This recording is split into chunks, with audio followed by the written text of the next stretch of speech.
Դուք կարծում եք, թե Հայաստանում, եթե ինչ-որ մեկը խոսում է արևմտյան Հայաստանի մասին, դա վտանգ է Թուրքիայի համար, ոչ մեկը այդ վտանգը որպես վտանգ չի դիտում։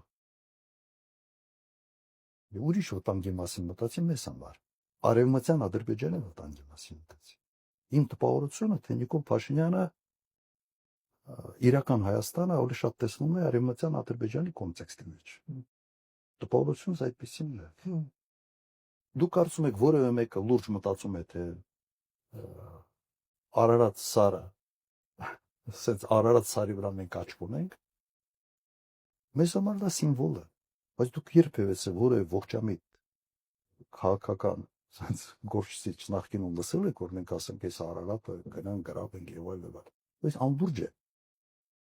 Հա մեզ համար սիմվոլ է, մեր ազգային ինքնության մի մասն է, բայց դա չի նշանակում, որ մենք նման կարգի ծրագրեր ենք ունեցել։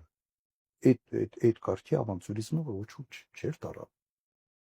Հիմա ինչ անում է այդ տեսանկյունից Արարատը չի արագացնե եւ այլն, դա ինքը անում է ոչ թե Թուրքիայի համար, ինքը անում է հենց մեր ներսում, մեր ազգային սիմվոլները, մեր ինքնության մաս կազմող պատկերացումները, մեր պատկերացումները մեր մասին, ինքը դա է քանդում։